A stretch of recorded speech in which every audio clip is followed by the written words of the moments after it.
입양을 꿈꿨다는 A씨 집을 찾았을 때 눈에 들어온 게 몇 개 있었습니다.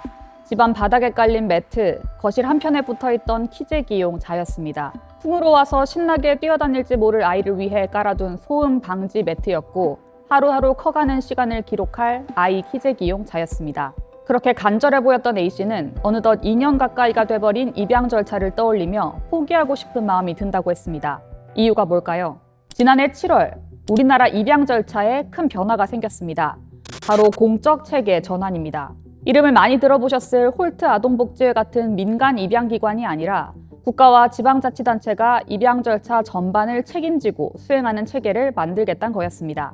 입양 대상 아동의 결정과 보호는 지자체에서, 예비부모 적격성 심사와 결연 등 핵심 절차는 보건복지부 입양정책위원회에서 심의하고 결정하고, 모든 입양 기록물 관리 등은 보건복지부 산하 공공기관인 아동권리보장원에서 합니다. 그런데 지금 왜 입양을 희망하는 예비부모들 사이에서는 입양을 포기하고 싶다는 말이 나오는 걸까요? 취재를 하면서 만난 예비부모들이 공통적으로 말하는 게 몇 가지 있었습니다. 첫째, 납득할 수 없는 이유로 절차가 계속 늦어지고 있다는 겁니다. 지난해 7월부터 입양 공적체계 전환 이후 입양 신청을 받기 시작했는데 그 전부터 민간 입양기관에서는 입양 신청을 받지 않았다고 했습니다. 저희가 만난 A씨는 2024년 3월부터 민간 입양기관에 문을 두드렸지만 공적체계 전환을 앞두고 있다는 이유로 신규 입양 신청을 받지 않았고, 곧 보건복지부가 가이드라인을 내릴 테니 일단 기다려달라는 말만을 들었다고 했습니다. B씨도 2024년 10월부터 민간 입양기관에 문의를 했지만 절차가 진행된 건 없었습니다. 그렇게 기다림이 이어지다 지난해 7월이 됐고 신청 접수는 우편 등기로만 받다 보니 부모님들은 하루라도 빨리 입양 신청 접수를 하기 위해 우체국 오픈런까지 했다고 합니다. 내 서류가 조금이라도 빨리 도착해야 절차 진행이 빠를 거라는 생각에서였죠. 이어지는 절차도 쉽지 않았습니다. 입양은 상담, 신청, 가정조사, 아동결연, 임시양육, 입양 허가 등의 절차로 이뤄지는데 이 상담과 가정조사 등을 담당하는 인력이 턱없이 부족하다는 겁니다. 이 절차는 보건복지부가 위탁한 사회복지법인 대한사회복지회가 담당하는데 B씨는 이곳 사회복지사가 자꾸 일정을 늦추거나 지각을 하기도 했다고 했습니다. 호남과 충청 지역을 담당하는 사회복지사가 본인 한 명이어서 그렇다고 했던 겁니다. 한 명이 다 한다. 상담, 가정조사, 사후관리까지 다 맡고 있고 담당 지역도 전남, 전북, 충청까지 너무 넓어서 시간이 지연된다 설명을 하셨고, 이 모든 절차에는 단계별로 규정된 시한은 없습니다. 시일이 지날수록 아동의 입양 후 적응이 어려운 만큼 영국의 경우 예비부모의 입양 자격 심사에 2개월, 적합성 조사에는 4개월 같은 시한을 두고 있는데 우리는 그런 게 없는 겁니다. 내가 지금 어떤 단계에 있는지를 알 수 없다는 것도 예비부모들은 문제로 꼽았습니다. 특히 결연을 심사하는 입양정책위원회에 우리 가정이 상정되는지를 알려주지 않는다는 겁니다. A씨 가정의 경우 위원회에 2차례 상정됐지만 아동과 결연이 이뤄지지 못했습니다. A씨가 여러 차례 아동권리보장원에 물어서야 이 결과를 알 수 있었습니다. 기다림에 지친 예비부모들이 아동권리보장원 등의 거듭 전화회, 자신이 어떤 상황인지를 몇 번이나 캐물어야 어떤 단계인지를 알 수 있는 상황이 반복되고 있다는 게 예비부모들의 주장입니다. 올해 1월 말 기준 입양 대상 아동은 274명, 입양 신청 가정은 551가정이 대기 중입니다. 아동 중 1살 미만은 102명, 1살 이상, 즉 이른바 연장아로 불리는 아동은 172명입니다.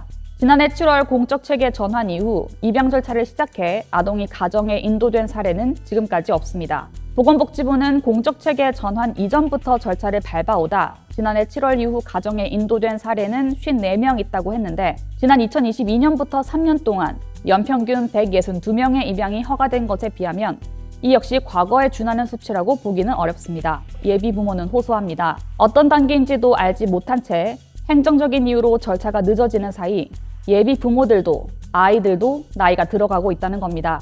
B씨는 예비부모들이 결혼을 하고 난임을 알게 되고 치료 등을 거치며 몇 년을 고통받는 사이에 나이가 들어버렸는데 입양을 결심하고 그 절차마저 2년 정도 멈춰 있게 되면서 또 나이가 들고 있다고 답답함을 토로했습니다. A씨도 무슨 부귀영화를 누리려고 내가 이러고 있나 하는 생각과 함께 포기하고 싶은 마음이 든다고 했습니다.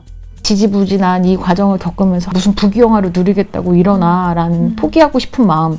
아이들의 기다림도 길어집니다. 가정에서의 애착 형성 대신 시설이나 위탁 가정에서 점차 커가고 있는 겁니다. 취재 중 저의 질의에 아동권리보장원은 새로운 공적 시스템을 정착시키는 과정에서 발생하는 과도기적 상황으로 보고 있다고 밝혔습니다. 절차의 투명성과 관련해서는 각 가정의 입양 절차 단계가 서로 다르고 단계별 심층 검토가 요구되고 있어서 인력과 여건상 진행 과정에 대한 모든 세부 내용을 사전에 공개하기엔 한계가 있다고 했습니다.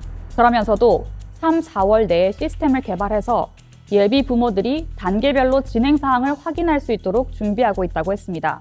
특히 SBS의 첫 보도 이후 보건복지부와 아동권리보장원은 공동 보도자료를 통해 추가 설명을 내놨는데요. 절차 진행이 더딘 면도 있었지만 아동에게 최적의 가정을 찾아주는 데 최우선 목표를 두고 절차를 진행하고 있고 입양 절차 중에도 아동이 따뜻한 가정에서 안정적으로 자랄 수 있도록 위탁가정에 우선 배치되게 하고 있다고 했습니다. 이런 입장에 예비 부모들은 또다시 분노했고 반박문을 내놨습니다. 먼저 시행까지 2년의 준비 기간이 있었는데 신청이 몰려서 절차가 늦어지고 있다는 건 책임 전가라는 겁니다. 이들이 모욕적이라고 특히 비판했던 지점은 따뜻한 가정에서 자라도록 위탁가정 우선 배치라는 문구였습니다. 입양 대상 아동의 위탁 배치는 어디까지나 차선책인 것이고 아동에게 필요한 건 영구 입양 가정임에도 위탁이 마치 충분한 것처럼 얘기하는 건 기만적이라는 겁니다. 절차 진행에 속도를 내겠다고 했지만 의례적 다짐으로는 부족하고 구체적으로 표준 처리 기한을 설정하거나 미결연 이유 고지 의무화 등 개선 조치를 시행하라고 촉구했습니다. 보건복지부와 아동권리보장원이 다짐한 대로 입양 현장에서의 변화가 있는지는 계속해서 점검해 볼 예정입니다.